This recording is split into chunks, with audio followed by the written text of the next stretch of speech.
received several awards, and to name a few, he received the first ever Best Teacher Award from St. Joseph's College, Nagaland, honored with ACBSP's Teaching Excellence Award in USA, Dr. Abdul Kalam Lifetime Achievement National Award and Principal Excellence Award 2020 by the National Education Forum Gujarat chapter.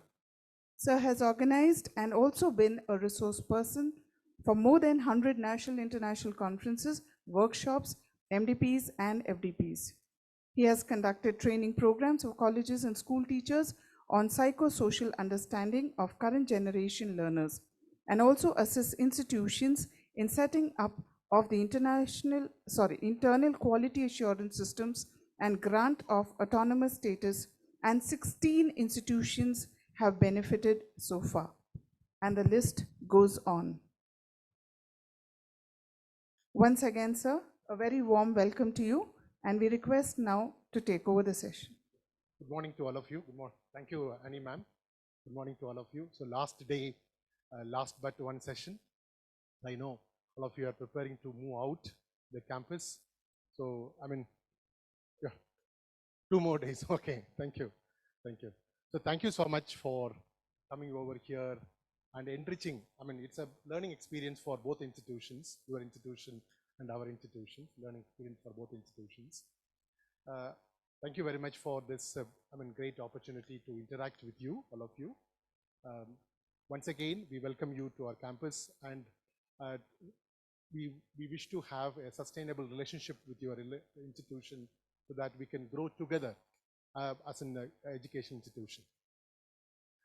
As all of us know, the only one item in the world we never say we don't want, we never say it is enough. Even the food that we consume, we say it is enough. But the only item in this world we never say it is enough. All of you must agree with me, cash. Cash that we have. The cash that we have, always we never say it is enough. It is enough for us as an institution, as an individual, as a family. That way, in this modern materialistic world, cash is everything. Cash gives you, the enormous amount of confidence. The moment we have cash in our purse as an individual, the moment we have cash in our bank balance, the moment we have, as an institution, we have more cash in our bank balance, always we have that confidence. So always we say money is power. Money is power, money is everything. That's what we assume in this modern materialistic world. That's what, all of us know the Kumaramangalam Birla, a great business magnate in our country, having so many companies. He looks at only one thing. Every day he looks at only one thing. So introverted. He doesn't speak. He doesn't speak. He looks at only one thing. What is today my cash balance? Only that. What is my cash balance of today? How much I have in my bank account? That's the only thing he looks into. There are so many other things that we talk about, but he looks at only that. So that way, the schools around the world have been divided into 3 different categories. One is the government-funded school. Then we have government-aided private schools. Then we have self-funded private schools. Right? The government-funded schools completely, include expenditure, all the, whatever expenditure, everything is funded by the government. Whereas school that we have, government-funded private that we have. So only thing is that we'll have to create. Whereas other, there are expenditure, including salary, is funded by the, government. We have a third category is the private school, funded private schools. So that we have completely funded by us.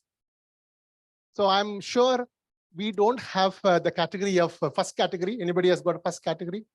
Government fully funded schools, government schools. So we don't have. So we have, today we have in this gathering, we have second category and third category.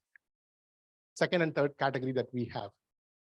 So all of us know the way in which we manage funds. All of us know each and every individual in this world is unique. The same way, every institution in this world is unique in terms of facilities that we have, in terms of student community that we have, in terms of faculty expertise that we have, in terms of resources what we have. So each and every institution is unique in this world. In terms of years of existence, in terms of alumni that we have, all this makes each and every school is unique. So the issues and concerns related to fund management of any institution is unique. Is unique to the school. This session may not provide you direct solution to all the issues and concerns relating to fund management of your school. But this session may provide you, with my little experience, with my little knowledge, may provide you better understanding of the fund management of your school, which is very, very crucial in today's competitive world. In today's competitive world, the fund management is very, very crucial. Besides that, this session may provide you some input on how we can manage funds personally, how we can manage funds in a family. So we need to look at the fund management in school level, personal level, and the family level, because all of us, non-religious person we have, so we need to look at the family financing, personal financing, and fund management at the school. So this session, I divide into two parts. Part one, I look at the various terms that we have in relation to fund management and various incomes and expenses of a particular school that we have, that we look at. The second important part of our discussion today is, instead of 12 commandments, so we have 13 commandments of the fund management in a school.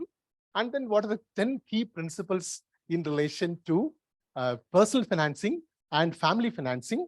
And most of us are religious congregation. So how we can manage funds in a religious house?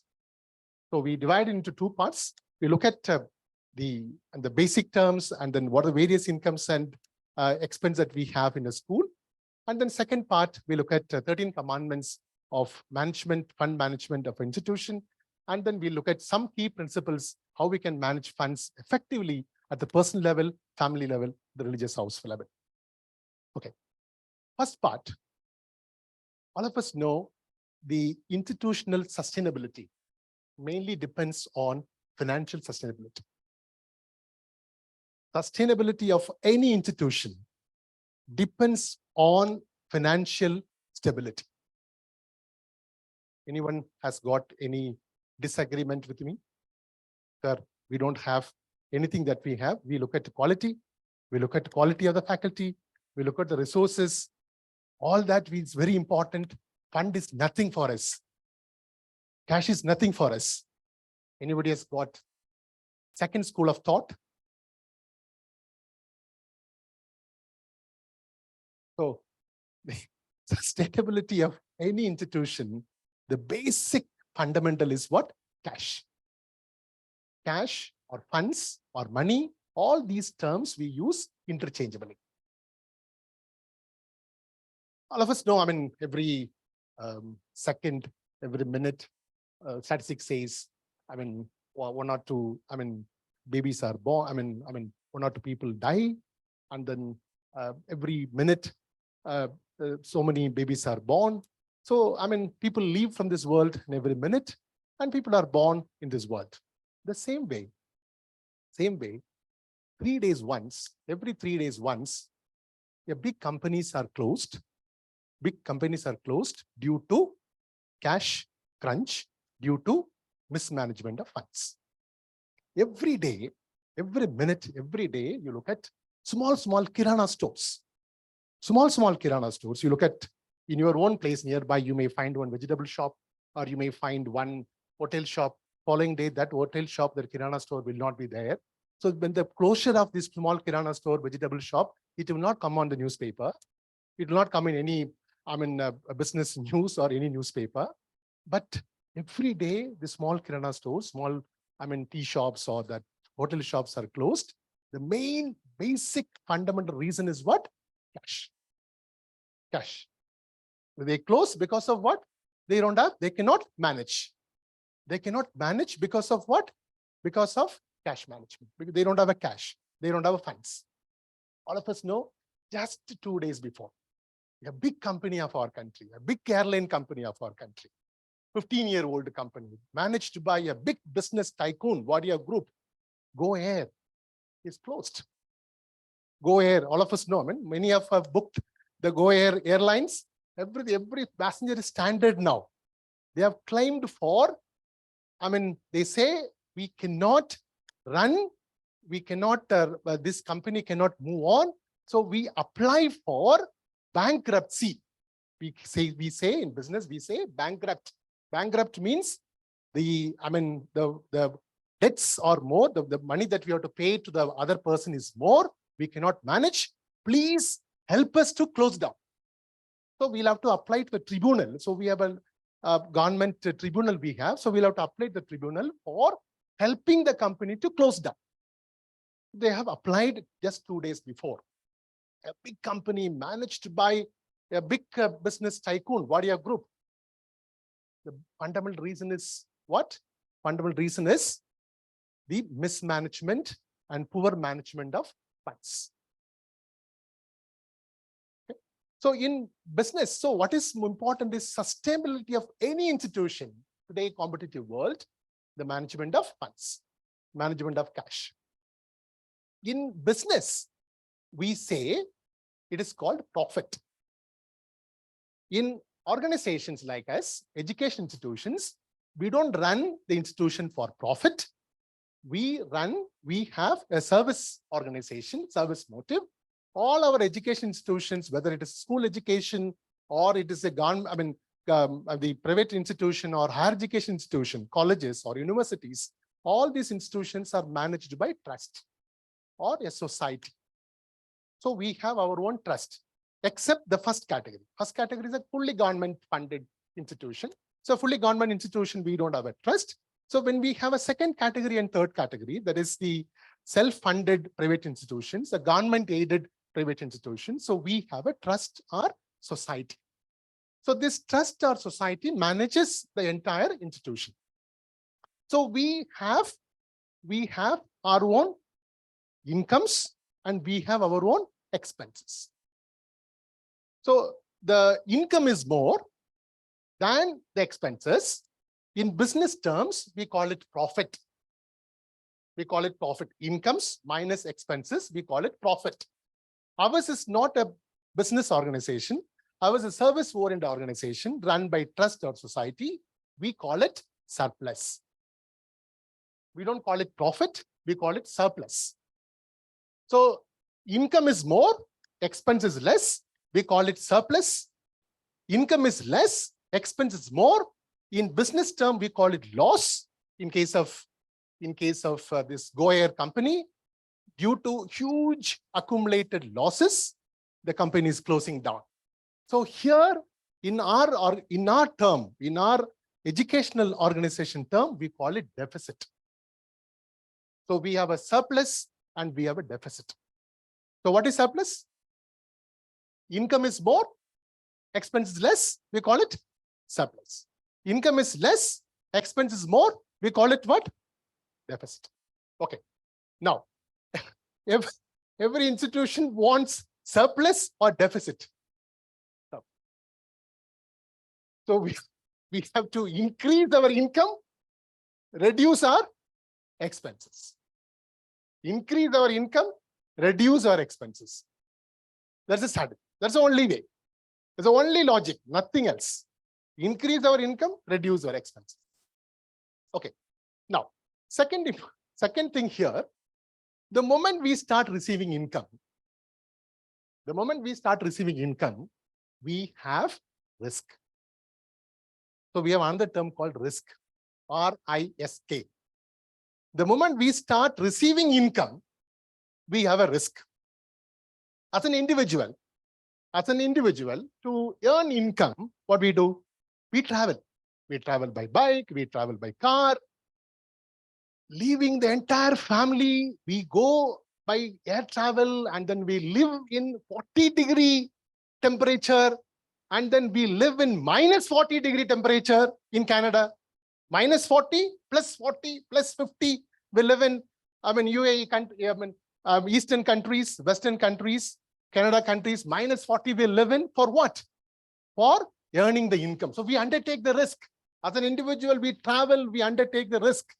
We start receiving what? Income. So unless we undertake risk, there is no income. Now, what is called risk here?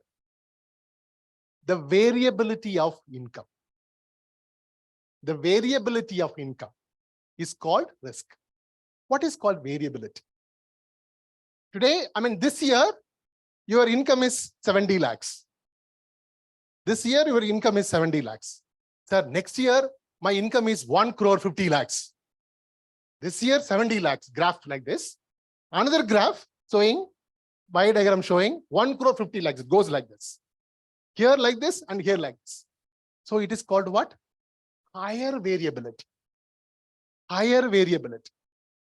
So you have higher variability means higher income, higher risk. Higher variability means higher risk. You have, sir, I have 70 lakhs. Next year I have 71 lakhs. Third year I have 72 lakhs. Then we have, fourth year I have, 69 lakhs. So your income is ranging between 69 lakhs to 73 lakhs. So what is this here? Variability is what? Variability is less. So lower the variability of income, lower the risk. So higher the variability of income, higher the risk. All of you understood? So without, the moment we start receiving income, we have a risk. The moment money comes in, what is called income? The money comes in to your bank account. The money comes to your bank account or money comes to your purse, it is called income. Okay?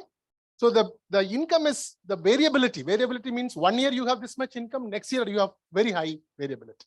So you operate on what? High variability, higher risk. Lower variability means what? Lower risk. Our schools and higher education institutions operate on low risk. Schools and education institutions, whether it's a college or university, operate on low risk because our incomes are predictable. We can predict our income. Why? How? Sir, I have 5,000 children in my school. 5,000 this much fees that I collect. I have middle school this many children. The lower class I have this many children. So lower class I charge this much amount. So lower class I have 300 children. I charge 80,000, 380,000. That's it. So I have middle class, I have 400 children. 400 I charge 1 lakh, 400 to 100.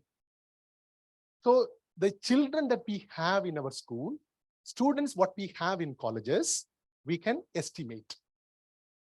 So the variable, unless you have you start, instead of 3 sections in a 5th standard, I go with 10 sections next year.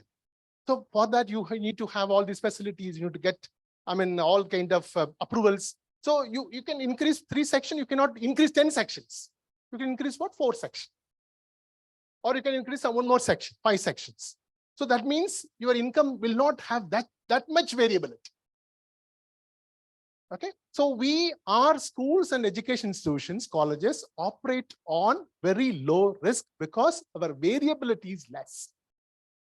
In case of business organization, their income is sales. They receive through sales. We sell products, we receive sales. So that income, they cannot predict it accurately. But here, this many number of children, surely they will come to our school. So we can have some, see, we have 300 children, all 300 children may not pay the school fee on time. So you may have, 10% or 15% children may not pay the, school fee on an average. So that you can deduct it, and then you can have some kind of calculation. So calculation can be little more accurate. You can predict it. Unlike business organizations. So we have another type of risk that we will take it up later.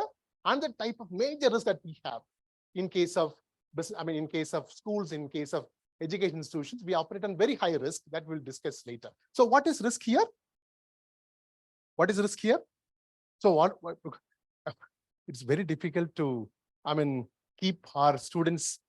If you, as a teacher, good teacher, always we say, if you keep your student within, 2 minutes in your class listening to you, you are a great teacher. 2 minutes in this modern technological world, 2 minutes you keep your students on track, you are the great teacher. Because the moment, because we have such a powerful brain, we move around and come back. So what is more important today is what? Recap. Recap what we say, same again we recap, then it will be there in our mind. So what is risk here? The moment we receive income, there is a risk. So higher the variability and higher the income. So we operate very low risk because we can estimate our income. Now, what is we cannot predict here? Expenses. Expenses are unpredictable. The one what we spend, expenses are unpredictable. So in case of business organization, both incomes and expenses are unpredictable. But whereas here in our schools and colleges, income somehow we can predict it, expenses are unpredictable. But without spending, there is no income. The money that we invest, so without making an expenditure, there is no income. Unless we have a school, unless we create a facility, there is no income. So expenses, the moment we spend money, that generates income. So income generation is through expenditure. Without expenditure, without money that we spent, there is no income. So expenditure that we spent money, in modern terms, we call it investment. We call it investment. So we invest in building, we invest in land, we invest in our faculty. So when we invest money, when we spend money, then only income is generated. Without expenses, if you receive any income, we call it as a bribe.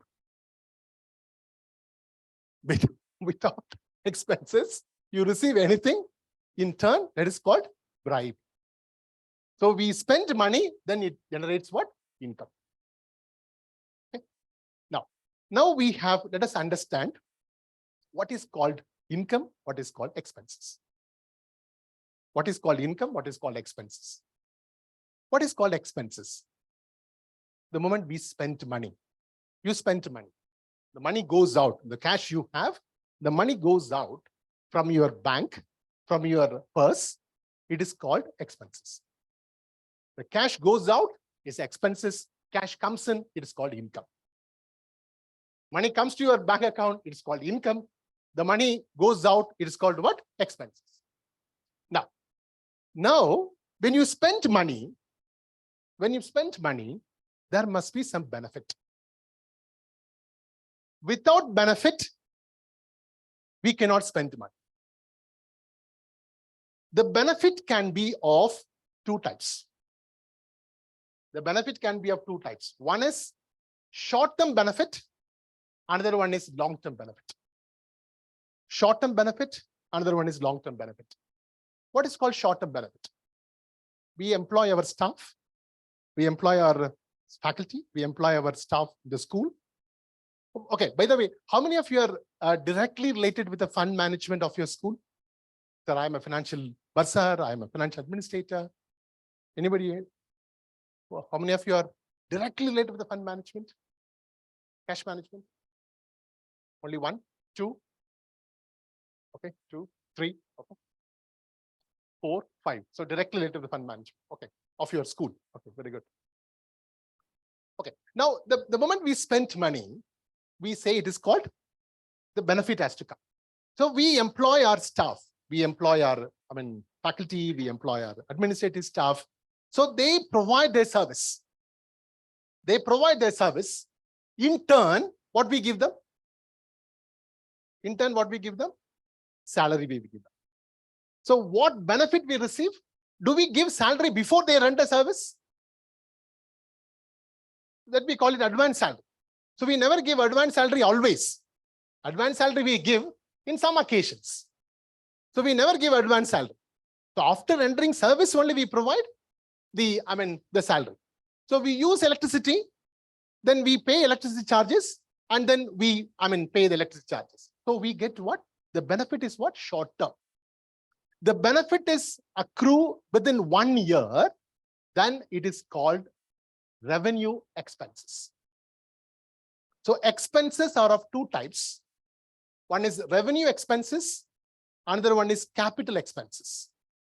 So what is called revenue expenses? So the moment we spend money, it's an expenditure. It's an expense. The benefit, it is short-term benefit, it is called revenue expenses. Long-term benefit, it is called capital expenses.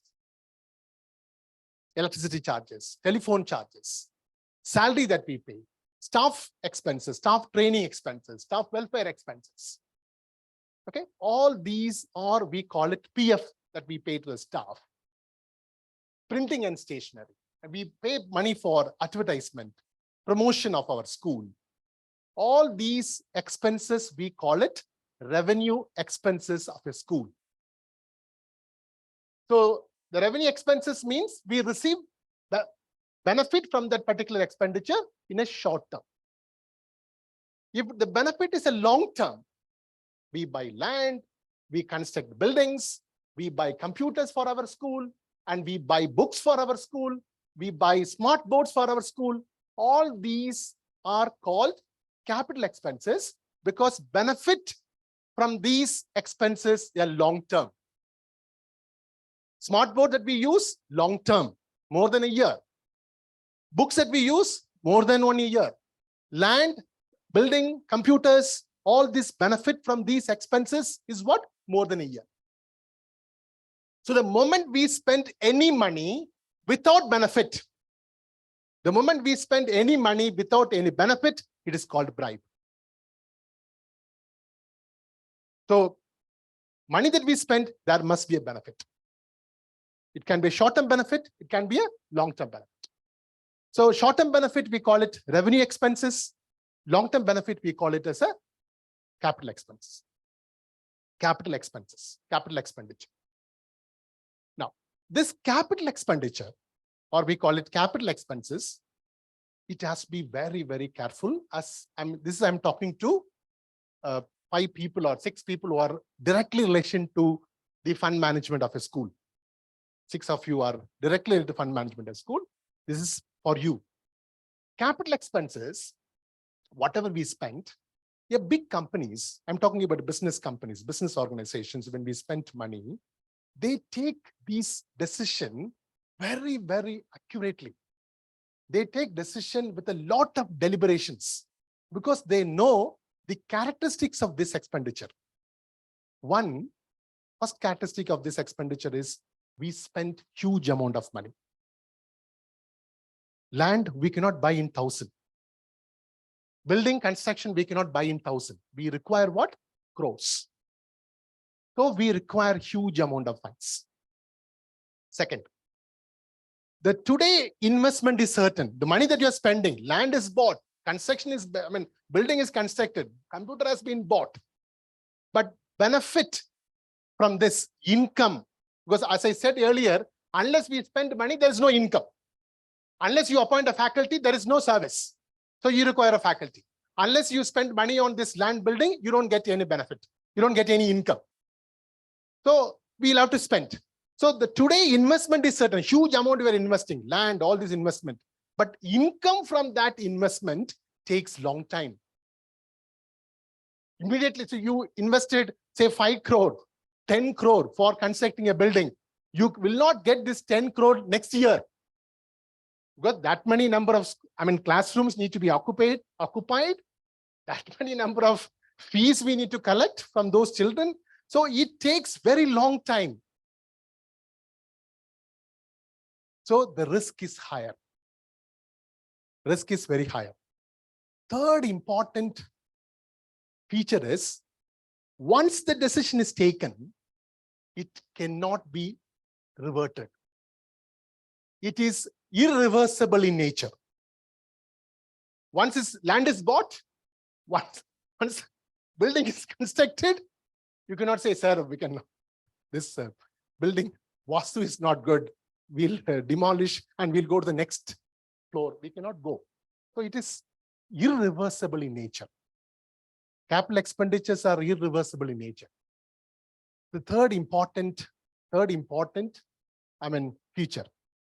Fourth is, unless we invest in this, we call it, in modern terms, we call it projects. We call it capital projects. Because it requires huge amount of funds, we call it a project. So unless we invest in these projects, income cannot be generated. So income generation comes only through, revenue income only through investment in these projects. Okay. So when the companies invest, when the companies are starting new company, new expansion, what happens? It enhances the economic growth of a country, because more people will get employment opportunities. That enhances the economic growth of a country when the companies invest. But when we invest, that enhances the income generation of a particular school. So these are all four major characteristics of a capital expenditure. So this, before we take this particular decision, it has to be deliberated at a different levels. It has to be deliberated at different levels. It has to be present at different levels. So what we do is, we'll have to make an estimation. So I have this much investment. I will have this many number of sections. The next 3 years, next 5 years, this many number of children will be inside the school. So this many number of fees that I can collect. So how the estimation? That's what we call it, is a capital budget. So we prepare a budget for all this. We submit to our congregation, head of the congregation or provincial, get it approved, then only we move forward. So this one we'll have to be extraordinarily careful. So we have a revenue expenses and we have a capital expenses. So capital expenses include investment in land, building, furniture, computers, smart boards, books. That's it. 6 items in case of schools. Okay. Now we come to the income side. So we have, as we have here, revenue expenses and capital expenses. Here we have revenue income and we have a capital income. We have revenue income, we have a capital income. So income, all of us know, money comes in. You are very happy. Bank account starts, increasing. Money comes in. So here money comes, which is recurring of nature. It comes very, very often. School fees that we collect in case of self-funded schools. And then in case of, privately government-funded schools that we have, we cannot charge more fees, but we'll charge a nominal fees. So school fees, then hostel fees, then uniform fees, then we have bus fees, then we have late fees. Late fee, students going home late fee. Then we have any school charge fine charging, 10 rupees, examination fee, fine that we charge, sports fee. All these sports fee, all collect to the school fees only. So this, which one? Canteen fee, okay. So some schools charges canteen fee separately, some charge including school fee. Okay. Anything else? Anything else we charge? Extracurricular activity fee, sometimes maybe included in the school fee. The school fee, you'll have a breakup. Okay. So you'll have a special fee that we collect. Okay. See, all these, we call it as the revenue income. Which is of recurring in nature. It comes very often. Every month it comes. Every year it comes. It is of recurring in nature. It is called revenue income. Okay. Opposite, the capital income. Capital income is opposite in nature. That is, we have a land, we sell the land. Because land cannot be used. I mean, it is not used for future expansion. We sell the land and then we receive income. That is called the capital income. And we sell, sometimes we sell computers, which is unused. We sell computers, we sell our own equipment, and we receive income. That is called capital income. And sometimes we receive funds from our mother congregation. From your own mother congregation, they may fund you for a future expansion. That is called a contribution from your mother congregation. It is called capital income. Another important capital income is the money that we borrow from the bank. Bank loan that we borrow from the bank. It is called the capital income. So when we borrow loan, what's an expenditure in relation to the loan? You have to pay interest. We have to pay interest. So schools need to be extraordinarily careful. All of us know banks. So when we teach our MBA students, because they all become bank managers. Okay. So when we teach our students, because for them, bank is a charitable organization. Is it what? It's a huge profit-making business organization. Huge profit-making business organization. So when we provide loan, you are going to the bank manager to get a 10 lakh rupees loan. So what's the duty of the bank manager? To give you 10 lakh rupees loan and send you out? They convince you to take for what? 15 lakh rupees loan. Then only his salary will increase. His salary depends on what? His salary depends on the loan that he gives more. So you are keeping in mind you are going for 10 lakh rupees loan. He will convince you to go for what? 15 lakhs loan. Why? He will get what? More interest. So his income depends on what? Bank income is what? Bank income is interest. What is the major income of the bank? Major income of the bank is the difference between interest on loan and interest on deposit. That's it. The difference between interest on loan and interest on deposit. They accept deposits. 5 lakhs, they accept at the rate of 5%. At the rate of 5%. The same 5 lakh, they give at what? 17%. 5 lakh, they accept at 5%. They lend money at what? Same 5 lakh they give to some other person who is coming for the taking loan. They give at 17%. So 17% minus 5%. 12% is what? The income of the bank. So what they'll have to do? What the bank has to do? Bank has to increase what? Loans. Bank has to increase the loans because loans are the major products of a bank. So you are going for, sir, I'll finish this loan for, congregation says, I'll have to finish this loan for 5 years. But bank will tell you what? To go for what? 10 years, 8 years. Ma'am, sister, father, you cannot, sir, you cannot pay like this 5 years. Very difficult. They will convince you to look like anything. The higher the duration, more interest the bank receives. So when we go for taking a loan, very importantly that we need to understand, banks are not charitable institution. No banks in this world, lend money at simple interest. No bank in this world lend money at simple interest. What is simple interest? What is called simple interest? 10,000 rupees. You take loan at the rate of 10%. How much you have to pay? 1,000. Correct? 10,000, 10%, 1,000. You're taking loan for 2 years. 10,000, 2 years. How much you have to pay? 10,000, 10%, 2 years. How much interest? 2,000. What is this? Simple interest. It is called simple interest. The bank lends money at compound interest. No bank will lend money at simple interest. Bank will lend money at compound interest. How it is? First year, 10,000. What's the interest? 1,000. Second year, you have to pay interest on 11,000. Interest on interest. So what's the interest? 1,100. So how much you have to pay? 2,100.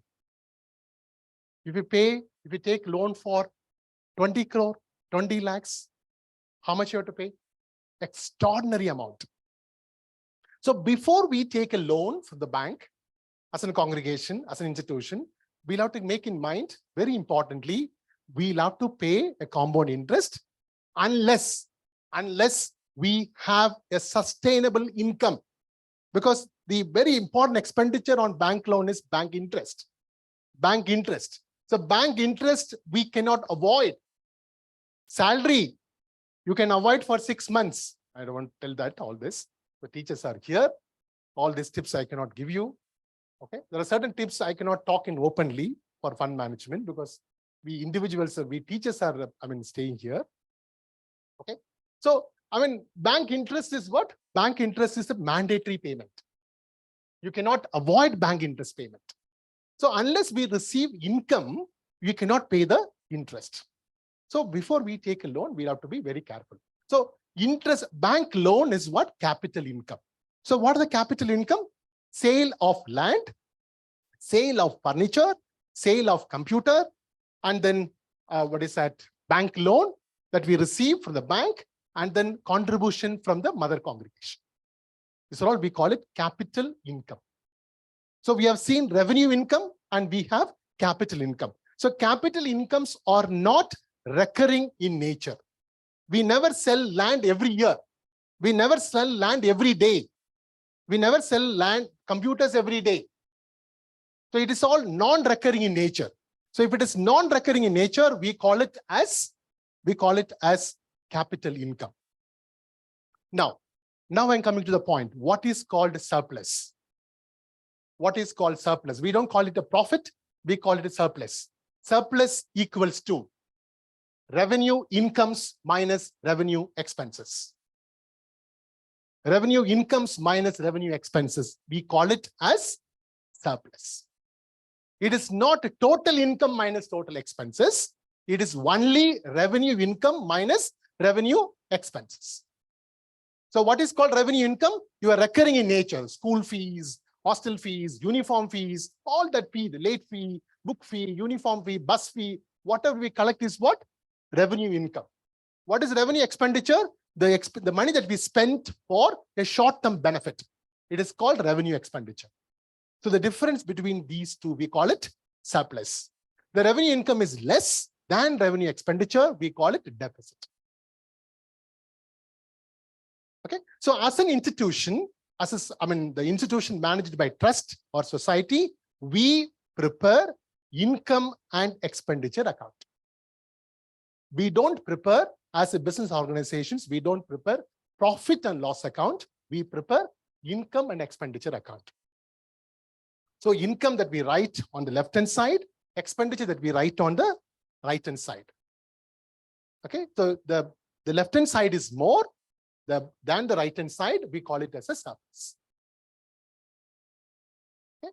Now, where does this one? We have a capital income and we have capital expenditure. What is the capital income? Contribution from mother congregation, sale of land, sale of building, sale of computers, and then bank loans. We call it as a capital income. Then here we have a capital expenditure. What is this? Purchase of land, purchase of building, purchase of computers, purchase of equipment, purchase of books, purchase of smart boards. Smart boards. Okay, we call it as a capital expenditure. This we write on a statement called balance sheet. So balance sheet is the statement of your assets and liabilities. So what is your assets? Assets are land, building, furniture, equipment. This all we call it capital expenditure. Assets are also called as capital expenditure. Capital expenditure, assets are same. We call it as application of funds. Application of funds, how we apply our funds. Then we have a capital income. What is this? Income from your, mother congregation, all your sale that we have, sale of land, sale of building, all this furniture. Then the bank loan is called capital income. We call it as a liability. Liability. We call it as a source of income. Source of income. So your source of income and application of funds must be equal. Source of funds and application of funds must be equal. That means your liabilities and assets must be equal every time. That's what we call it as the balance sheet. Recap. What is called expenses? What is called expenses? The moment we spend money, it's called what? Expense. The benefit is short term, within 1 year, we call it revenue expenses. The benefit is a long term, capital expenses. What are the revenue expenses for our school? Revenue expense of our school? Salary that we pay, printing and stationery, traveling expenses, electricity expenses, telephone expenses, then staff training expenses, internet expenses, anything else? Traveling expenses. Then, yeah, all the, staff welfare expenses. We don't say PF, we staff welfare expenses, student welfare expenses. Okay, anything else? Which one? That we have a, every asset has got decrease in value. We call it depreciation. Yeah, depreciation of our asset value. Then, these are all what? Revenue expenses. So what is our income? What is called income here? Revenue. What is called, what we write the income? What is called surplus? Surplus is what? Revenue incomes minus what? Revenue expenditure. Revenue expenses, revenue income minus revenue expenditure is called surplus. So we prepare as a trust, we prepare what? Income and expenditure account. So we have capital income and we have capital expenditure. What is this? We create facilities. We create facilities for expansion. Creation of facilities, we call it capital expenditure. So we have land, purchase of building, purchase of computers. All these we write as an asset. Application of funds. Capital expenditure. What is another one we have? Capital income. Capital income. It is called what we receive. Income, capital income. So source of income. So source of income must be equivalent to what? Application of funds. Terms? Anything? Any clarification? Anybody? Before we move to the second part. Second part I'll finish within 15 minutes.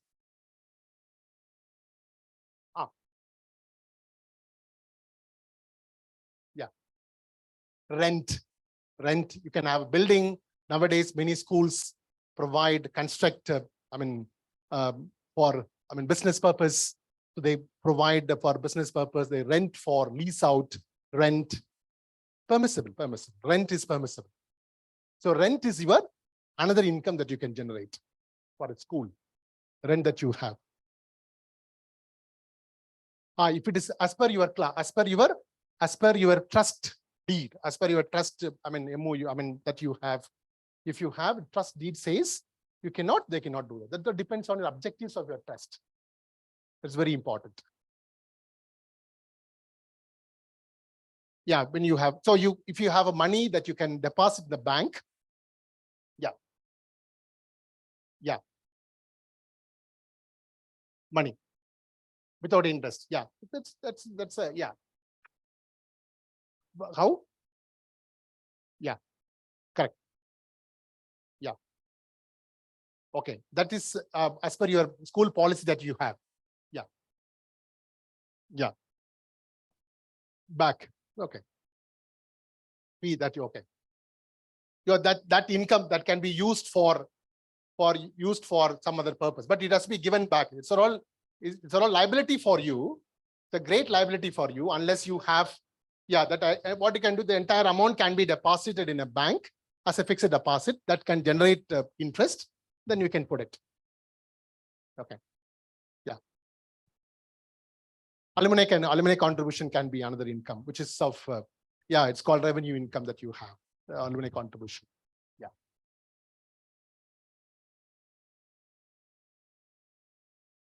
Yeah. Yeah, that's what very important. That's what we'll have to make it very clear when we have this, because in now modern times it is very, very difficult to make things done. And how? Because we, all of us know, we run in a very transparent way. Our school, whatever fee that we collect, they are also same. Because they are also same. Whatever we collect money, we pay the receipt for this. So we don't have any black money. So what is called black money, which is not accounted anywhere.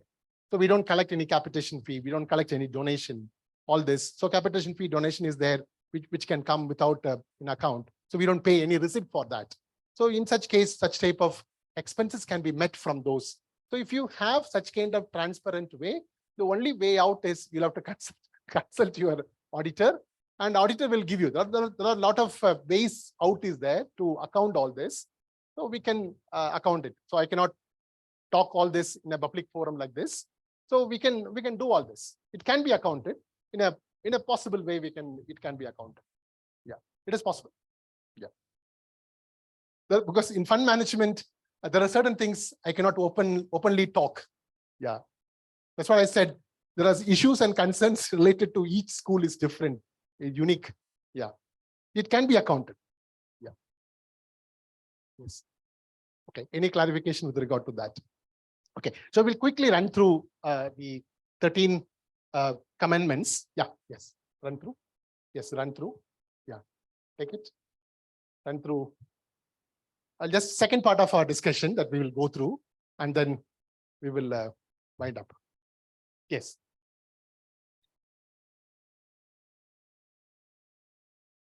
Anything else, by the way, anything else anybody wanted to clarify? Anything else that anybody wanted to?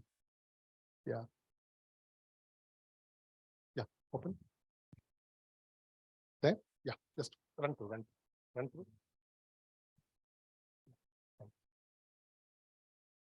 Yeah, run through. Yeah, run through. Yes, run through. Yeah, all that we have discussed. Yeah, yes. Run through. Yes. Run through. Go through. Because there are so many things that we have. All this we have discussed. Yes. All that we've discussed. Yes. All that we've discussed. Yes. All that we've discussed. Yes. Yeah. Previous one. Yeah. Please keep it. So that's what we said. So first one is what? The first commandment is what? Your capital expenditure. We have discussed about capital expenditure. Capital expenditure is very, very unique. In the business organization, what they do is they have a lot of techniques. They have before they spend money. But in our school education institutions, we don't do all this. They estimate. I mean, all that calculation they do as a business organization, because they cannot fail. Once they make money, they cannot fail. But in our school, I mean, education institutions, we don't do all this. When we jump into making this huge investment, so that analysis we don't do this, because there are certain techniques available for evaluating this capital expenditure. So we have discussed the nature of capital expenditure, characteristics of capital expenditure we discussed. So we cannot we spent money, but the income from this particular money is highly uncertain. So it has to be carefully deliberate, and then before we take up the capital expenditure. Second, very important is reduce your, as it was mentioned earlier, how do you increase your surplus? Reduce your revenue expenses, except staff salary. How you can reduce expenses? When you construct building, modern times, how you can reduce your maintenance of the building. Construction is very important. That is a building construction. The revenue expenditure, the recurring expenditure that we have, the future is what? Future is maintenance of the expenditure, maintenance of that particular building. So how you can construct with the minimum maintenance expenditure. In our building, you would have seen we have stone buildings. So maintenance is less. Just we can put the wash. Maintenance is less. Okay, so that we have to keep in mind. And then very important is keep a record of each money that we spend. That we say daily recording of the money that we spent. That will have better control of the fund that we have. Third one is very important is don't keep money that we have in an unused in our bank account, savings account, which we don't earn any interest. So in modern times, we have so many, you can always consult your bank manager because you are giving a lot of income for the bank. Because the entire school fees goes to the bank. Okay, so you will have to connect with the bank, how we can invest in what open cumulative fixed deposits we have, short-term deposits we have. Because nowadays you require this much salary for every month. So that particular amount can be deposited in every month. That will give you, that can fetch you about 4.5% interest or 5.3% interest. So that will be a great income for the school. So every month this much salary is required. So that salary can be deposited in a bank in a cumulative bank deposits. That will earn a small interest instead of keeping it in a savings account. Okay, that's a major thing that you can always discuss with the bank manager, can have that kind of deposits, cumulative fixed deposits. Then very importantly, to reduce your traveling expenses. As much as possible, avoid what? Unwanted local and traveling expenses, so that your revenue expenses is less. Diesel expenses, everything is less. Consult always superior before we go for capital expenditure. Because capital expenditure is very, very important before we take up this proposal. We call it the capital projects. So you'll have to consider superior before we take up this kind of expenditure proposals. Yes. Seventh, yes. Yeah. Seventh, what we have is avoid the bank loans. As much as possible, avoid bank loans. If at all you are taking a bank loan, very important, that bank loan fetch you a sustainable income. You are sure that the bank loan, when you take loan, surely that will fetch you income, then you take a bank loan.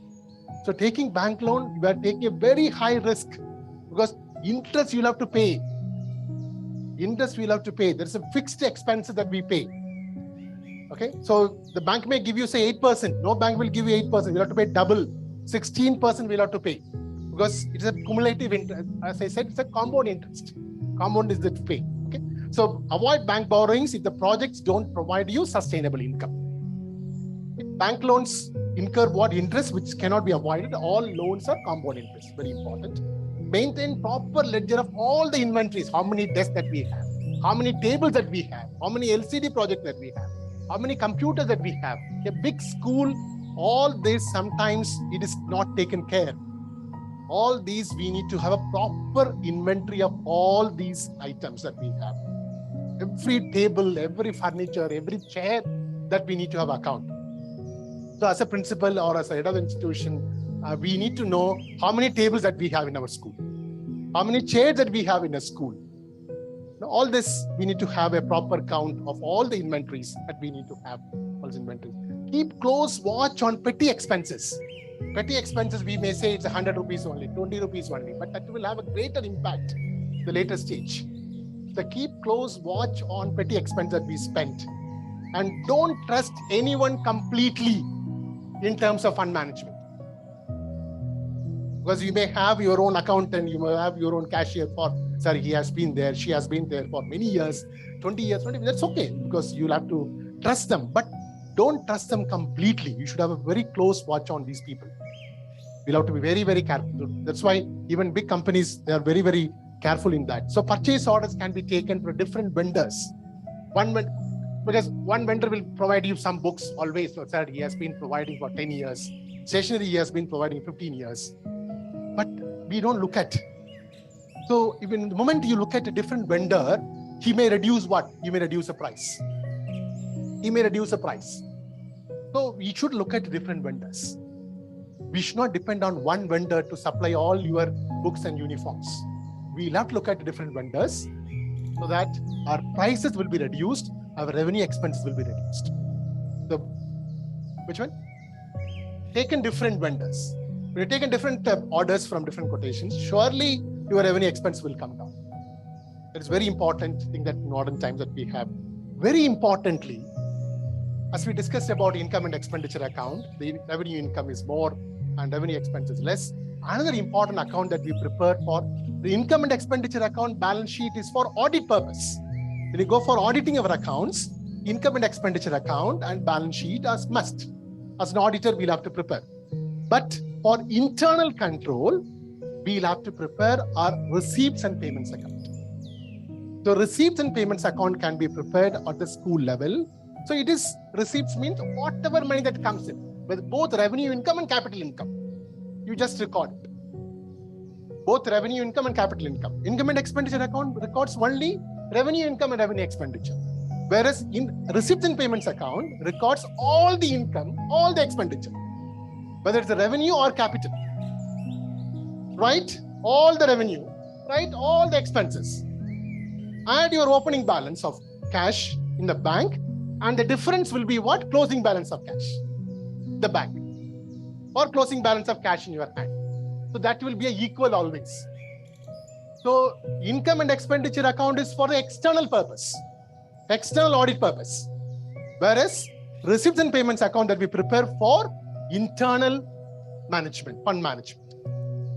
So that as a school, we'll have to prepare so that we'll have a better control of our funds. Another major 12th commandment is preparation of budget. Always what we do, at the school level, it's only for the people who manage funds here. A congregation asks for a budget. What we do, take the old last year budget, add 5% every year, add 10% every year, and then prepare a budget and show it to the superior. That's it. Okay? So that budgeting, it has to be a little more taken care. It has to be a little more accurate. So we should never take up the last year budget. We call it as zero budgeting. Take it as a fresh and prepare a budget for the current year. So all of us, as we have discussed earlier, in our school system, what is important is that we can anticipate our income. We can anticipate income, unlike a business organization. We can anticipate our income. Only expenditure, we'll have to sit and make an anticipation. So the budgeting is a key so that we will have a better control of funds. 13th commandment is very, very significant in modern times. This is how our school is different from corporate school. Okay? The school which is managed by companies, this is what different. They call it as the unit cost. What is the expenditure per student? What is the income per student? So income per student and expenditure per student. It must be what? More. Income per student must be more than expenditure per student. So we never calculate. We never calculate income per student, expenditure per student. This is how I was talking about the beginning. We have another important risk that we have in education institutions, both schools and colleges. There are two types of, we have seen revenue expenses and capital expenses. Okay, for time being, you keep out. We have another type. We have fixed expenses and we have variable expenses. Schools and colleges operate very high on fixed expenses. What is called fixed expenses? Salary that we pay. Salary that we pay to faculty. Because salary is a major expenditure of any education institution. Salary that we pay. It's a fixed. Rent, almost all your, except consumer that we use in a lab, okay? Uniform that we give for the children, notebooks that we give to the children, okay? Except all these three major expenses, remaining all your expenses at the school and college level is a fixed.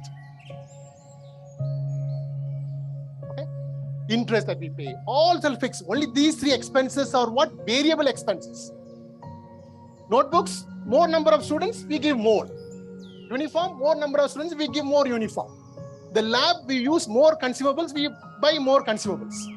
That we call it according to the number of students. The number of students are more, the variable expenses is more. Number of students are more, variable expenses are more. Whereas fixed expenses remain constant despite the number of students. Whatever the number of students we have, you have 30 students in a class, you'll have to pay the same salary to the staff.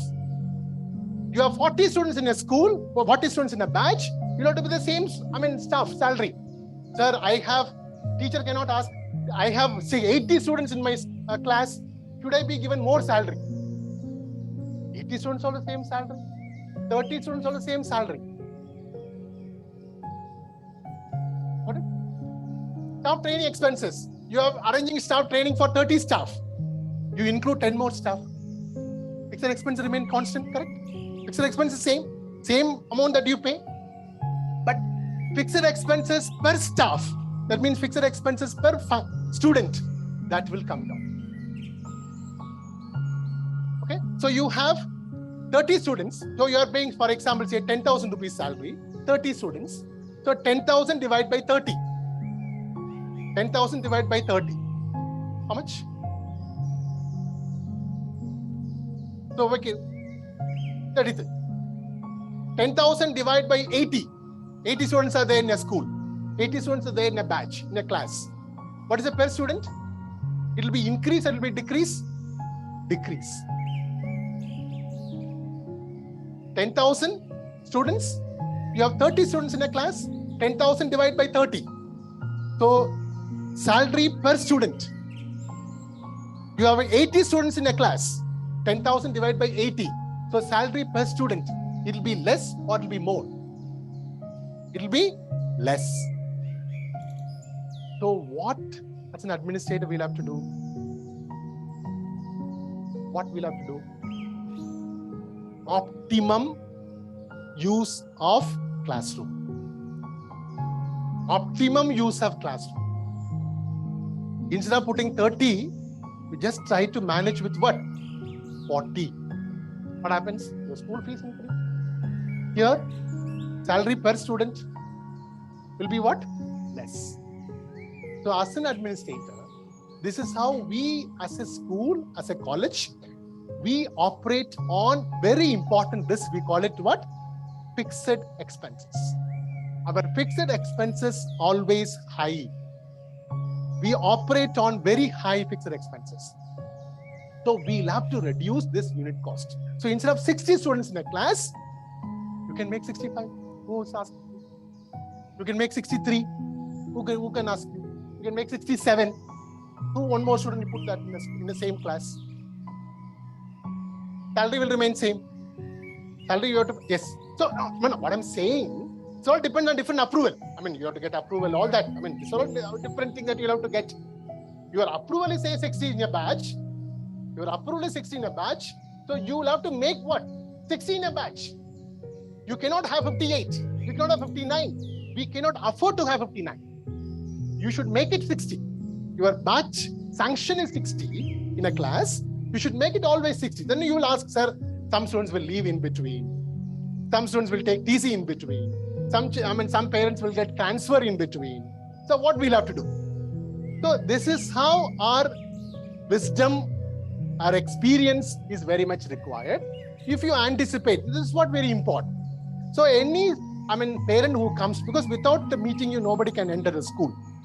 Without meeting the parent, principal or administrator, nobody can enter the school. So you'll have to make a thorough analysis. How many parents are like this? How many parents will leave in between? There are certain things, yes, we cannot avoid. Some children will get sick, some children, all that. There are certain things we cannot avoid that we'll have to take it for granted. So if you have such kind of things, instead of making 60, you can admit 2 more in between somebody. Especially the classes which has got high income, 10 standard, 12 standard, you have what? Very high income batch. So such type of things should have a optimum. So we need to maintain, we need to have optimum utilization of the resources. The third commandment that you should always keep in mind, reduce your unit cost. Because we operate on very high on fixed expenses. Okay. Now, this is another important point. It's only for personal finance and family finance and religious house finance. Very important. It is for our individuals and family. What are certain key principles? Our monthly income is fixed, correct? Or all the teachers, our monthly income is fixed. Anybody has got fluctuating income? No, nobody has got. So our monthly income is fixed, but expenditures are not what? Fixed. Okay, so what we'll have to do, all the expenditures are what? Unpredictable. All so we'll have to prepare what? Our own individual family budget.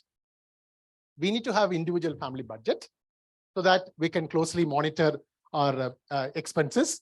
Always we'll have to use our, as an individual, as a family, always we'll have to use only the debit card. We should never use credit card. We should never use credit card. Credit card usage is very, very good, but we should never use credit card. You can see the credit card. You can experience the credit card, but we should never use the credit card in our life, because which has got very huge burden on all of us. So that we'll have to maintain. And all this, I mean, nowadays, lot of cheating messages. You invest this much money, you will get. Nobody in this world can give you not even 1 rupee without making any benefit. Please understand. So don't trap into all these kind of, unwanted cheating messages. Many of our young children have, lost their money in cryptocurrencies, all that, intra-day stock trading. They sit in the, stock trading, they earn money. So today you can earn 50 rupees and you'll have to be ready to lose next day 5,000 rupees. All these are all, cheating business. So that we'll have to guide our students getting into all this kind of trading and cryptocurrency and intra trading, all this. And very importantly, today's health insurance is a must. We should have a health insurance as a family, as an individual, as a congregation in a family, as a congregation. We should have a health insurance to protect because this particular expenditure is mostly unpredictable. Mostly unpredictable. Everybody is good in this world, but what happens to any person, nobody can predict today. So what is more important is our health insurance. So health insurance will take care of all this unpredictable expenditure, the medical expenditure. So health insurance is a must for everybody. And very importantly, we'll have to invest today very less risky assets. The most safe asset is what? Bank fixed deposits. And very importantly, the most unexplored investment is what? Post office fixed deposits. Post office has got very, very attractive fixed deposits than bank deposits. Always I recommend post office deposits. Post office deposits will give us 1.5% extra interest. So when you take Vikas Patra, we have a national savings certificate. All this we give us 6.8, 6.9%. We have a senior citizen. We have a fathers or nuns. We have a senior citizen more than 60 years old. It will give you 7.4% interest. Senior citizen saving deposit. The mutual funds. Mutual funds are a little risky. That's what I'm not recommending. Mutual funds are highly risky investments. So riskless, we'll have to go nowadays, very riskless investment. The most important we cannot predict today is what? Uncertainty. Uncertainty is the most important part that we cannot predict it today. So we cannot recommend all kind of such a risky investments. So unless you have a very huge income, you cannot go for all this. So safest investment is your fixed deposits in the banks as well as the post office and banks. And as an individual, always we need to recommend, I recommend for gold investment as an individual, as a family, because gold investment is very, very important that we'll have to always, keep in mind. And then never buy all our durable goods, car, all this, you should never buy through what? Installment, through bank loan. We should never buy bank loan through all these investments. And the most predictable, there are so many expenditures that we can predict. We have this much money as a family, that we have this much money to pay our school fees for our children. Because we have this much next year, May, we have to pay this much fee as a school fees. So all this predictable expenditure, we can meet through what? Recurring deposits. So in a family, at the individual level, we can go for depositing a recurring deposit, RD deposits in a bank or as well as in a post office. Post office is only for 5 years locking period, but whereas in the bank, we have 1 year recurring deposits. So recurring deposits is a very, very important tool for managing the predictable expenditure at the individual level, at the family level. Then building construction, all that, unless we are very confident about our income, we should not take any bank loans. And very important is you can seek your financial advice, but nobody should influence your decisions by anyone else. So you should take a decision by yourself for any type of finance fund, and always we should maintain the emergency fund. So very importantly, the cash management, fund management leads to save funds. The proper management of cash, proper management of funds leads to save funds. So it's like a fielder who is in midfield, who is saving 4 runs, and it is instead of scoring 4 runs, if you save 4 runs 3 times, he scored how much? 12 runs as a fielder. As a fielder, instead of going 4 runs in a cricket, if he saves 3 fours, he scored as a batter 12 runs.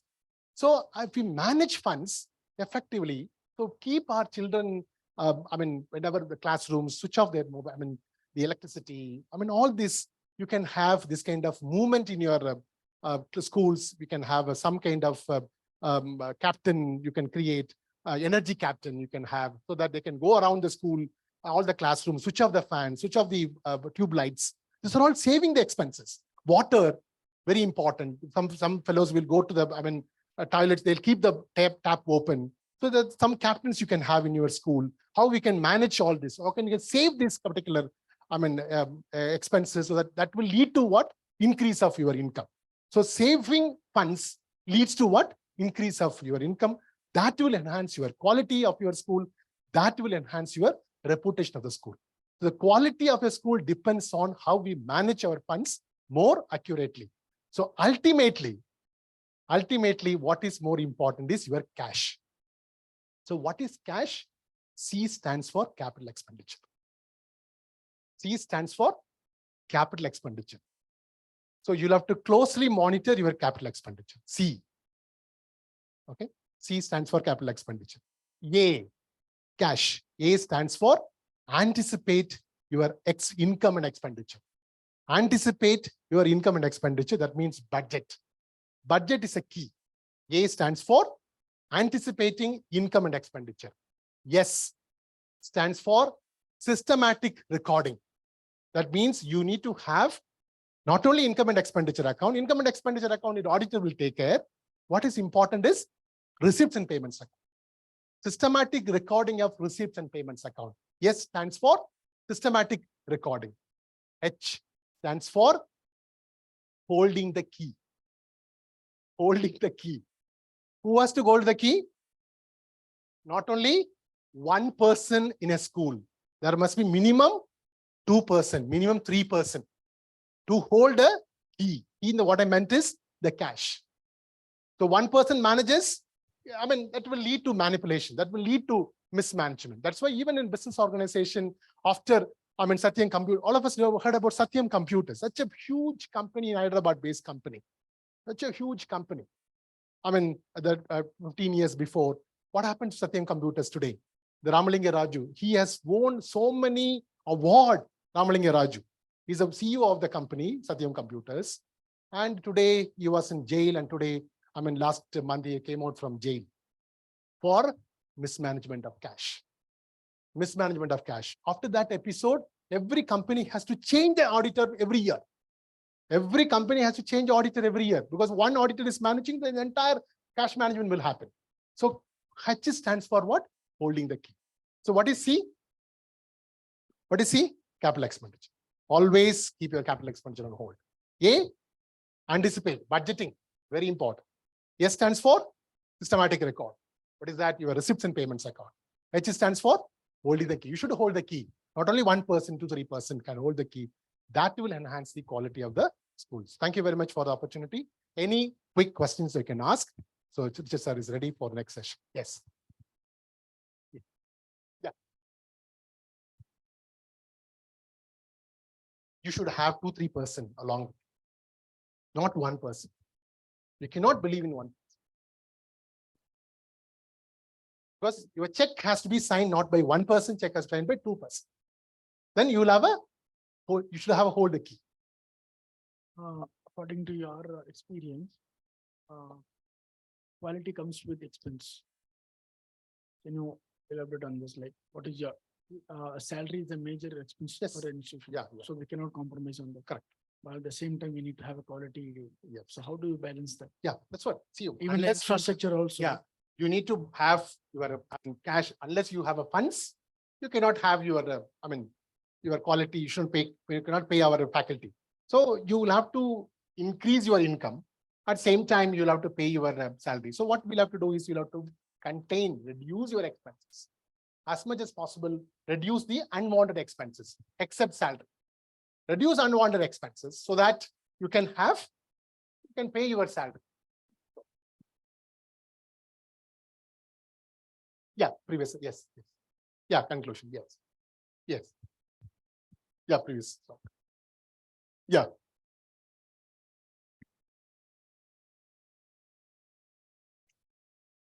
Any clarification? Anything that anybody want to ask? Yes, sir. Yes, sir. Good morning, sir. Yes. I think if you all notice, there is something called RTE students. Yeah. We have a fixed number of students per class, and then you have RTE. After a certain period of time, the RTE students were stopped. And these RTE students are being told by the government that we will pay the amount. Like when we are doing an account, those RTE students? Right to education student, we have got around 10% of the 10%. students being allocated to the private schools. Yeah. But when the state government took over, they started telling we will not allocate the students for the private schools. They will go to government schools. When it was central, it was being funded by the central government. But when it took over by the state government, we have a lot of problems in doing these accounts. So therefore, what happens, like you told us, like internal accounting and internal auditing and external auditing. But now there's one more auditing that happens with respect to the department, which is very difficult for us, which is such a manipulative process that happens. And we need to bribe at different levels. Yeah. And at the same time, we don't get the funds on that particular academic year itself. Now we are in 2022-23, but right from 2021, still the funds are not released. Correct. And if you look into see for why the funds are not released, they say that your auditing is not proper or your accounting is not proper. We have a lot of problems in this where we have to do this. Any idea, or if you can throw some light on this? That's why I'm saying these are all pertinent issues related to your school. So all this, the pertinent issues related to your own school has to be addressed in your own school level itself. So, there are certain common issues, common concerns that we can address. They're all pertinent to your own school. So your own school that need to be resolved with your own school authorities, how we can manage all these school-related issues. That's what I beginning at itself I said. No. My question is, should we include this under our accounting or should we leave it off? Because 10% per class is almost around more than 10 students. Your auditor has to be answered. Your auditor has to answer because your auditor is a key. If auditor says yes, you go ahead.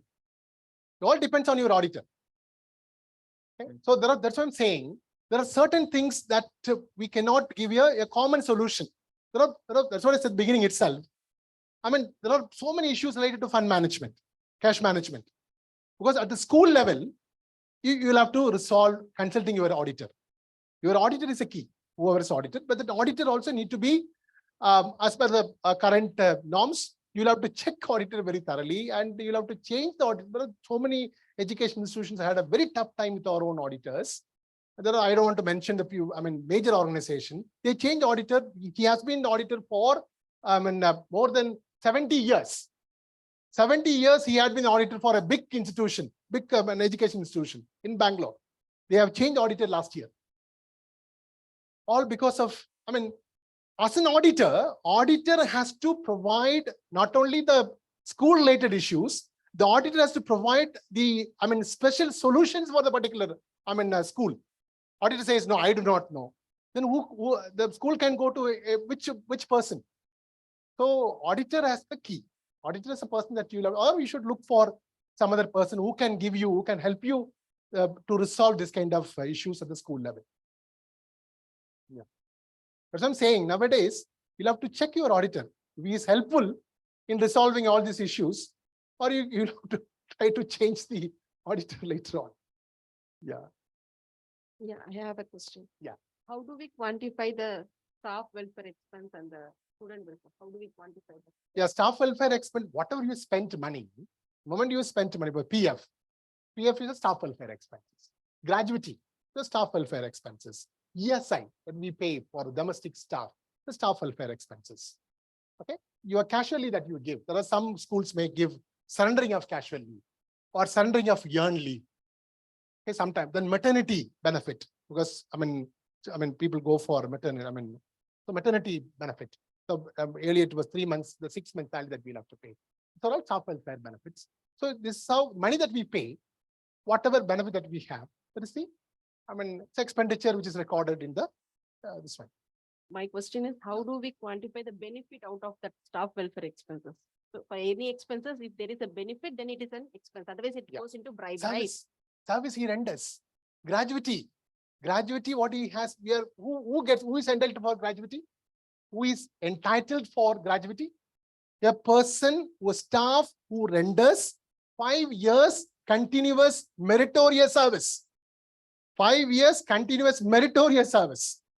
He or she is entitled for gratuity. So service that he renders the institution. That's the benefit that you have.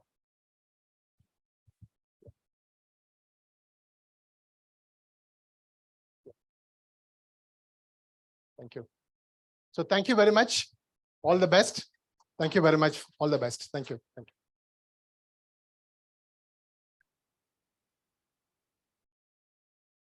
Thank you, sir.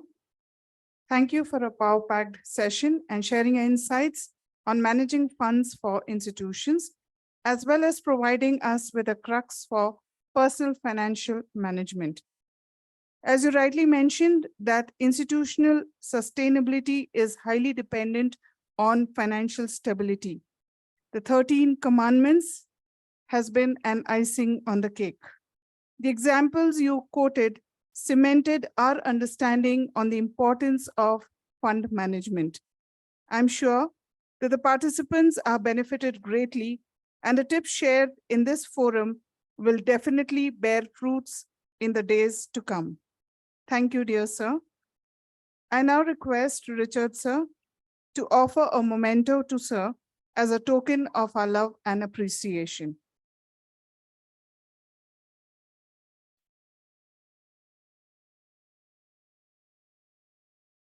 We express our heartfelt gratitude to all our participants who have been keen and active listeners. Thank you once again. Coming up shortly is a panel discussion on realization of a desired future with innovation and technology integration. Stay connected and stay tuned. Wish you a good day.